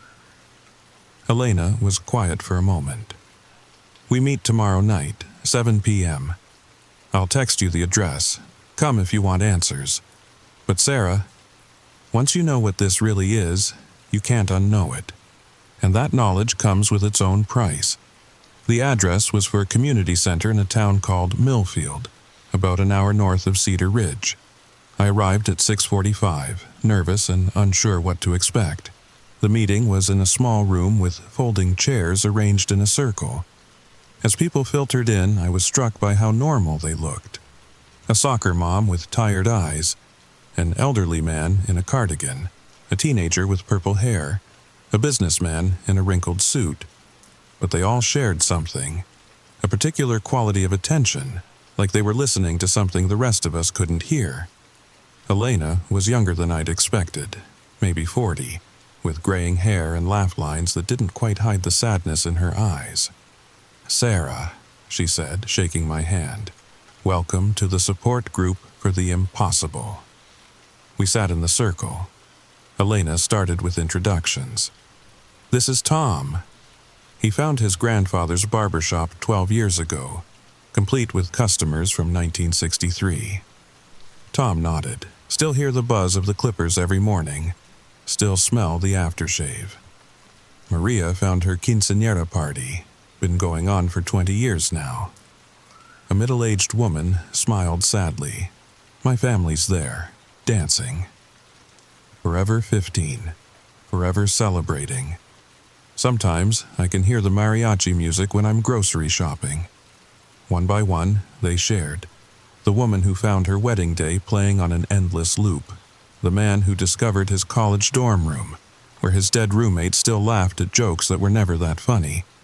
The teenager who found her elementary school classroom, where she was always the star student, always getting the answers right. All of them living half-lives. Present, but not present. Here, but always somewhere else. "The thing you have to understand," Elena said when it was my turn, "is that it's not just a place. It's a trap, a beautiful, perfect trap designed specifically for you. But what is it? What's doing this? We don't know. Dr. Webb had theories. Some kind of entity that feeds on human longing. Something that's been in those woods for longer than the town, longer than the settlers, maybe longer than the Native American tribes who considered the area forbidden." An older man named Frank spoke up. "I found my father's hardware store, the one that went out of business when I was 8. My dad's there, young and healthy, teaching me how to use tools. Every day is bring your son to work day." He wiped his eyes. "My real father died bitter and broke. But in that store, he's happy. He's proud of me. We work together fixing things, building things. It's everything I ever wanted our relationship to be." "So, why don't you stay?" I asked. "Because it's not real," he said simply. "And because even though it's not real, it would eventually kill the real me. Not my body, my soul. I'd become just another puppet in its collection." Elena leaned forward. "Sarah, how long has it been since your first contact?" 5 days, murmurs around the room. "That's not very long," said Maria. "You might still have time to break free completely." "What do you mean?" "There's a window," Elena explained. "Usually about 2 weeks after first contact. If you can avoid going back during that time, the pull starts to weaken.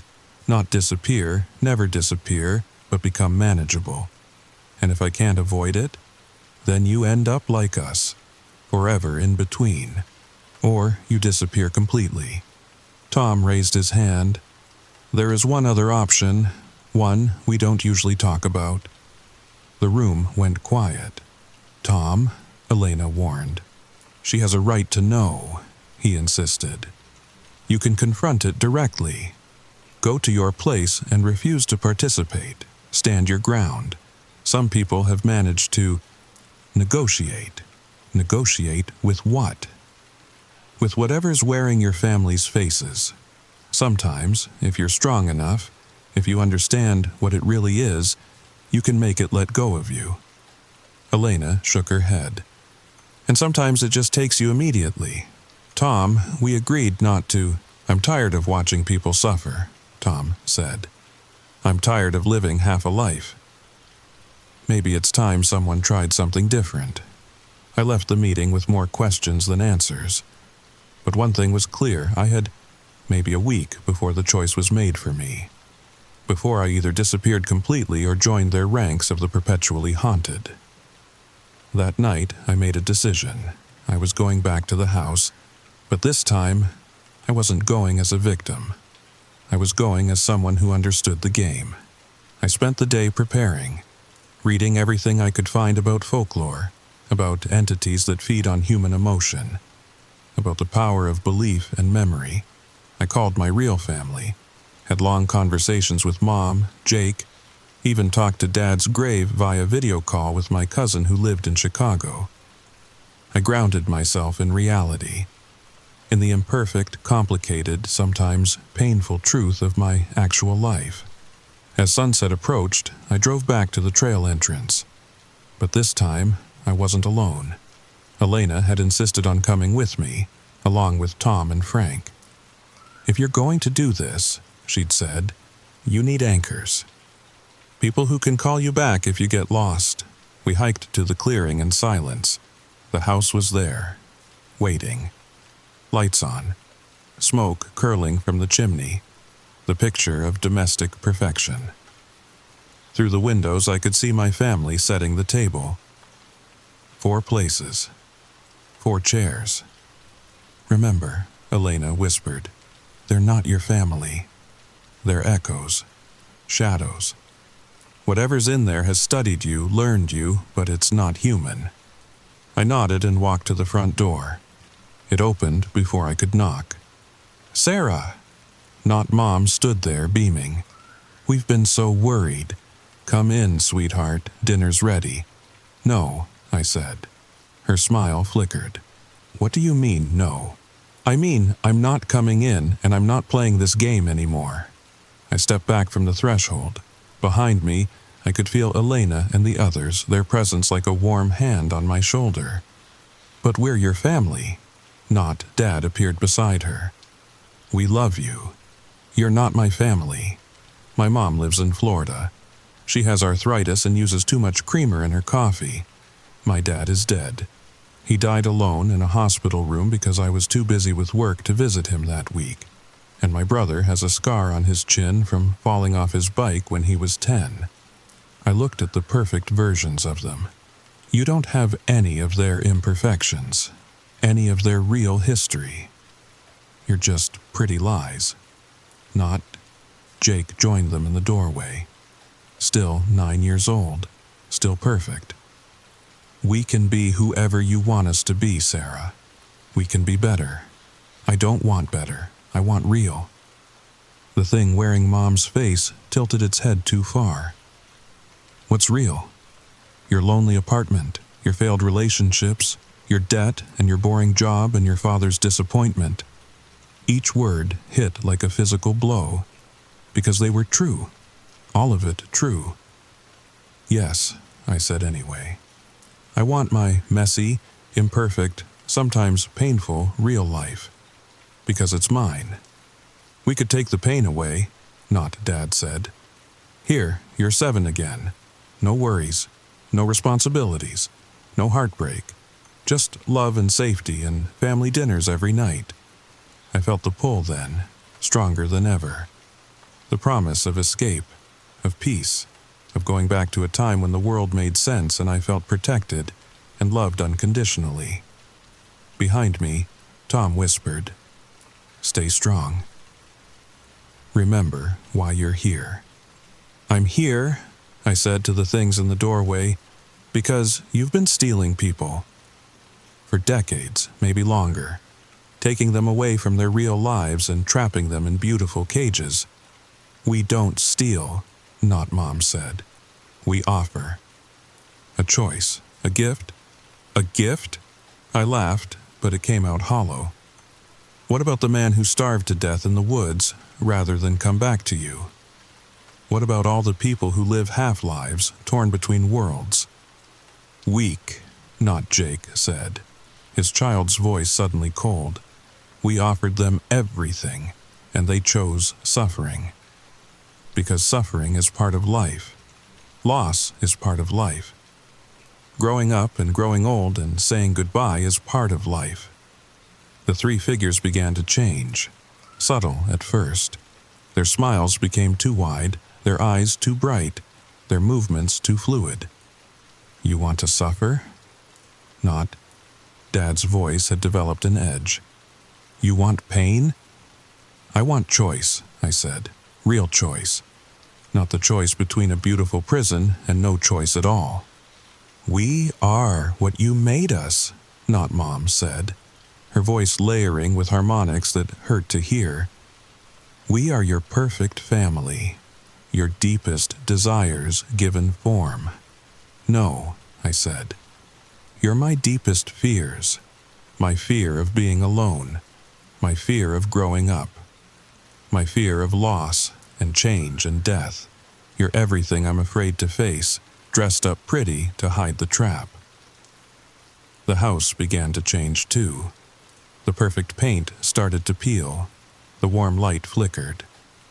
Through the windows, I could see the interior expanding impossible. Rooms stretching into corridors that led nowhere. "If you won't come to us," the things said in unison, their voices no longer human, "we'll come to you." They stepped across the threshold, and nothing happened. They looked down at their feet, confused, tried again. But they couldn't leave the property, couldn't step beyond the boundary of their perfect little trap. You can't leave, I realized. You can only take people who come to you willingly. The masks of my family fell away completely now. What stood in the doorway was something else. Something made of shadow and hunger and longing given malevolent form. "We are patient," it said with 3 voices. "We have all the time in the world. You'll be back. They always come back." "Maybe I will," I admitted. "The pull is strong. But now I know what you are, and I have people who will help me fight it." I backed away from the house. Elena and the others closed ranks around me. "This isn't over," the thing called. "No," I agreed. "But it's not yours anymore either." That was yesterday. Last night, I stayed in my Portland hotel room, trying to make sense of everything. I called Jake, the real Jake, just to hear his voice. "Hey, sis, how's the camping?" "I love you," I said. Okay? Love you too. You all right?" "Yeah, just missing family." "Mom said you called her yesterday too. Breakup hitting you hard?" "Something like that. We talked for an hour. About nothing, everything. His daughter's first words. His husband's terrible cooking. Normal things, real things, human things. But even as we talked, I could feel it. The pull. Like a fishhook in my chest, tugging me back toward the forest. Toward home. This morning, I woke up to find dirt on my hotel room floor. Forest dirt. Pine needles. A trail leading from my bed to the door. My feet were clean, but the tracks were definitely from my shoes. I don't remember getting up. Don't remember walking. But the pull is stronger now. Elena was right about one thing.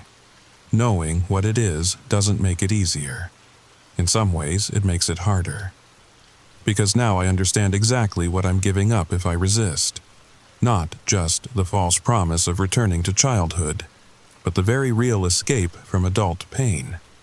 I'm sitting in my car now, parked at the trail entrance. I've been here for 3 hours, engine running, trying to make myself drive away. But I can't, because here's the thing. The terrible, horrible thing. Part of me wants to go back. Not because I'm confused. Not because I think it's really my family. I know it's not. I know it's something else. Something wearing their faces, living in a house that shouldn't exist. But it's offering something real life can't. A chance to go back. To be 7 again. To have Dad alive. To have Jake young and innocent. To have Mom before the divorce. Before the cancer scare. Before everything got complicated and hard. It's not real. I know it's not real, but maybe real is overrated. Dr. Webb has been sitting in that nursing home for 30 years. But his other self, his 12-year-old self, has been playing with trains. Which one is more alive? Which one is happier? I think about my life, my failed relationship, my dead-end job, my father's grave that I haven't visited in 2 years because it hurts too much. And then I think about that house, that perfect moment, frozen in time. Sunday dinner every night, Dad's laughter, Jake's silly jokes, Mom's off-key singing. Forever. But I also think about Elena and Tom and Frank and all the others, living half-lives, torn between worlds. Maria, who hears mariachi music in grocery stores. Tom, who smells aftershave every morning from a barber shop that exists in memory and shadow. Is that what I want? To spend the rest of my life caught between what was and what is? My phone rings. Elena. Sarah? Where are you? At the trail entrance. I'm coming. Don't go in there alone. I'm not going in. You're thinking about it. I can't deny it. Yeah, I'll be there in 20 minutes. Can you wait 20 minutes? I look at the forest. Even from here I can smell it. Pine needles and something sweet. Something like home. I'll try. Elena arrives with Tom and 3 others from the group. They don't try to talk me out of going. Instead, they share their stories. The real stories. Not the sanitized versions from the support group, but the raw truth of what it means to live between worlds. I've been married 3 times since I found my place, Tom says. Each marriage failed because I was never really there. Part of me was always in that barber shop with my grandfather. My wives could feel it, the absence.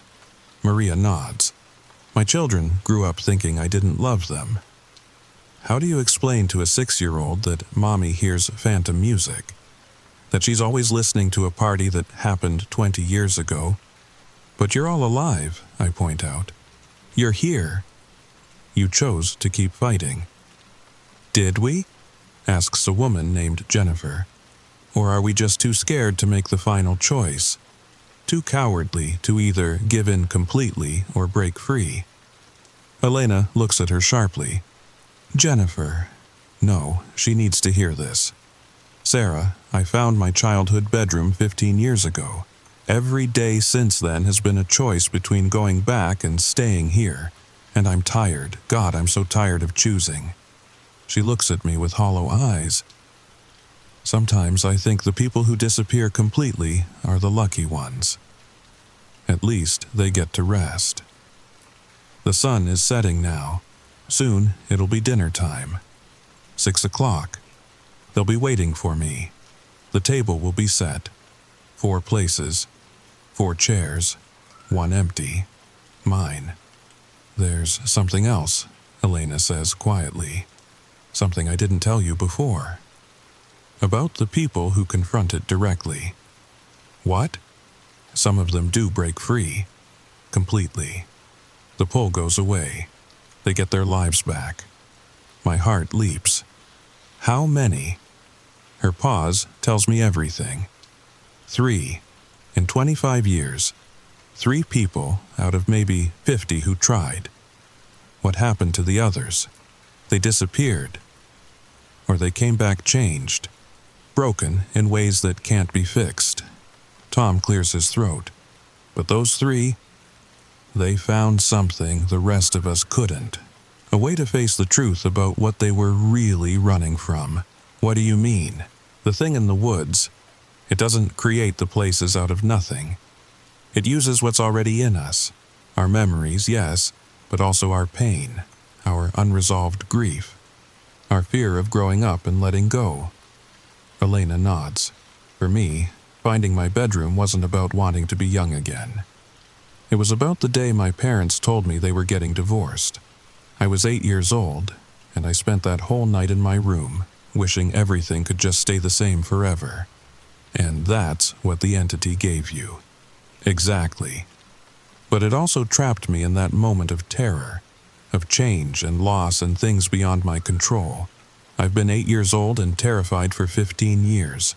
I think about my own house, my perfect family dinner. What am I running from? You tell us. I close my eyes and remember.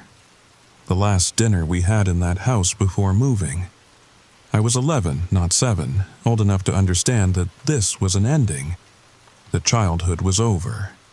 That we'd never all live together like this again. Dad had gotten a job in Seattle. Mom was trying to be excited about the adventure. Jake was sullen about leaving his friends, and me, I just wanted time to stop. I wanted to live in that moment forever, when we were still a complete family, still safe, still together. Within 2 years, Mom and Dad were fighting constantly. By the time I was 14, they were divorced. Dad remarried. Mom moved to Florida. Jake and I were shuttled between houses, between lives, never quite feeling at home anywhere. I'm running from the fact that things end, I whisper. That people leave. That families break apart and people die and nothing stays the same. And the entity offered you a world where nothing ever changes, where nothing ever has to end. Tom puts his hand on my shoulder. Sarah, the 3 people who broke free, they all did the same thing. They went back to their places one final time. But instead of trying to stay or trying to leave, they said goodbye. Goodbye? They acknowledged what they were grieving. They felt it completely. And then they let it go. Elena checks her watch. It's almost 6. If you're going to do this, it has to be now. After 6 o'clock, during dinner time, that's when it's strongest. When the pull is almost impossible to resist. I look at the forest, at the path that leads to my impossible home, at the family that's waiting for me. Will you come with me? All of you? To the clearing, yes. But you have to face it alone. That's the only way it works. I nod and turn off the engine. We walk to the clearing in silence. The house glows in the twilight, warm and inviting as always. Through the windows, I can see them setting the table. Mom lighting candles. Dad carving something that smells incredible. Jake washing his hands at the kitchen sink. The perfect family dinner I've been mourning for 21 years. Remember, Elena whispers, you're not trying to resist it or fight it. You're trying to accept it. To grieve properly. To say goodbye. I nod and walk to the front door. It opens before I knock, as always. Sarah! Not Mom beams at me. Perfect timing. We're just about to sit down. This time I don't step back. I don't run. I look at her, really look at her, and see what I've been seeing all along. My own desperate need for the world to be simple again. For love to be unconditional. For safety to be permanent. I know what you are, I tell her. Her smile doesn't waver. I'm your mother. No, you're my fear of losing her. You're every birthday she's missed because she lives across the country. Every phone call that gets cut short. Every holiday spent with her new family instead of with us. Not Dad appears beside her. Come inside, sweetheart. Let's not fight. You're my guilt, I tell him. You're every time I was too busy to call. Every visit I postponed. Every I'll call you later that became never. You're my regret that I didn't know him better, didn't spend more time with him before he died. Not, Jake tugs at my sleeve with small, perfect hands. Sarah, I'm hungry. I kneel down to his level. This is the hardest part. You're my wish that things had stayed simple. That we'd never grown up and grown apart. That you'd never moved across the country, never built a life that doesn't include me. You're my loneliness. The 3 figures look at each other, and for a moment their masks slip.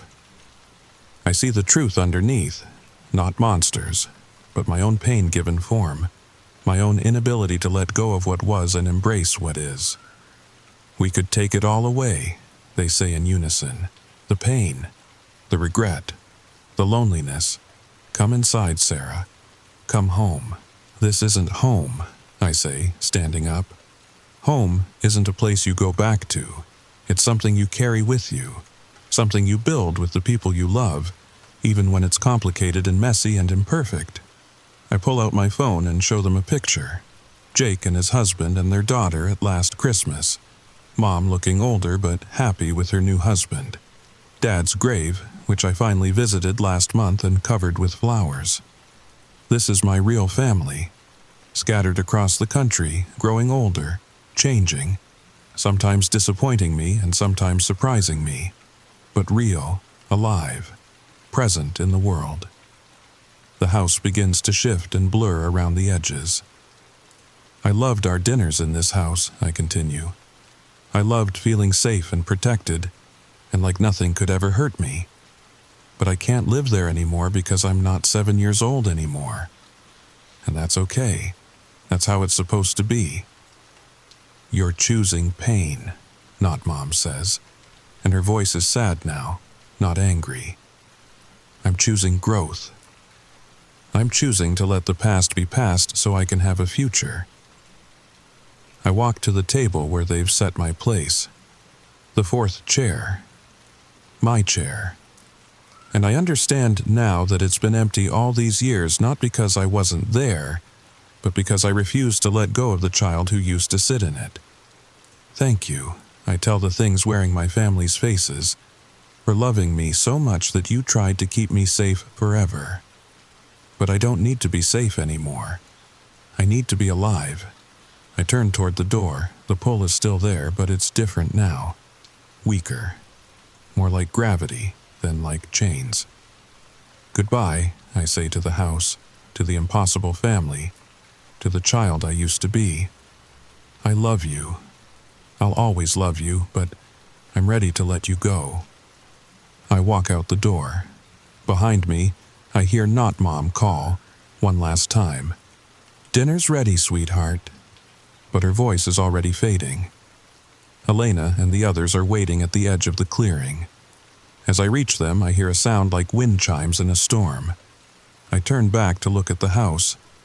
It's dissolving, not crumbling, not burning, just fading, like morning mist touched by sunlight. Within minutes, there's nothing left but trees and shadows and the scent of pine. The fishhook feeling in my chest is gone. The pull, the constant tug toward the past has disappeared completely. How do you feel? Elena asks. I think about it. Sad, I say finally, but good sad, like crying at the end of a beautiful movie. That's grief, Tom says, real grief, the kind that lets you heal instead of keeping you trapped. We walk back to the cars together. Elena rides with me. What happens now? I ask. Now you live. You call your real family. You deal with your real problems. You build a real life. Will I see you again? If you want to. The support group isn't just for people who are trapped. We have a few members who've broken free. They help the rest of us remember that it's possible. As we drive away from the forest, I think about the others. The 17 missing persons cases. The people living half-lives torn between worlds. Maria with her phantom mariachi music. Tom with his barbershop dreams. Maybe what happened to me won't work for them. Maybe their attachments run deeper, their grief more complicated. But at least now I know it's possible to break free. At least now I can help others try. I pull over at a gas station and call Jake. The real Jake. Hey sis, how's camping? It's good, I say, and for the first time in days, I mean it. I'm ready to come home. Everything okay? You sound different. Yeah, I think it is. Jake? Yeah? I love you. I love that you're grown up and married and living your own life. I love that you're not my little brother anymore, even though I miss that sometimes. There's a pause. Sarah, are you sure you're okay? I laugh, and it feels like the first real laugh I've had in years. I'm better than I've been in a long time. I'll call you when I get back to Seattle, okay? Maybe I'll come visit soon, meet your daughter properly. She'd like that. We both would. After I hang up, I sit in the car for a moment listening to the sounds of the real world. Traffic, people talking, a dog barking somewhere. Normal sounds, imperfect sounds, beautiful sounds. I start the engine and drive toward home. Not the home of my childhood, frozen in time and memory, but the home I'm still building, one imperfect day at a time. In the rearview mirror, the forest grows smaller and smaller until it disappears completely. I'm writing this from my apartment in Seattle. My real apartment, with its broken air conditioner and the neighbor who plays music too loud and the view of a parking lot instead of a garden. It's not perfect, but it's mine. I still attend Elena's support group, though now I'm on the other side. I help newcomers understand what they're facing, share my story, offer hope that breaking free is possible. Tom is considering trying the confrontation method. After 12 years of living between worlds, he says he's ready to say goodbye to his grandfather's barber shop. I'll be there when he tries. Maria isn't ready yet, but she's talking about it. The phantom mariachi music has gotten quieter since she started seeing a grief counselor about her father's death. Small steps. 3 more people have gone missing in the Tillamook forest this year, but 2 others have come back. One successfully broke free using methods similar to mine. The other joined our support group. The pattern continues. The entity waits, patient and hungry, feeding on human longing and regret. But now we know it can be fought. We know freedom is possible. I've started dating again. A man named David, who works at the library, who has his own complicated relationship with his past, but is working through it in therapy like a functional adult. He doesn't remind me of anyone from my childhood. He's entirely new, entirely present, entirely real. I visit Dad's grave once a month now. I tell him about my life, my work, the people I'm helping. I cry sometimes, but it's clean grief, the kind that honors what was without trying to hold on to it forever. Mom and I talk every week about her arthritis and my job and the weather in Florida. Small talk. Real talk. The kind of conversations you have when you're not trying to recreate a perfect past, but building an imperfect present. Jake sends me pictures of his daughter. She's walking now, getting into everything, making messes and having adventures. She looks nothing like the perfect child I imagined in my fantasy family dinners. She's better.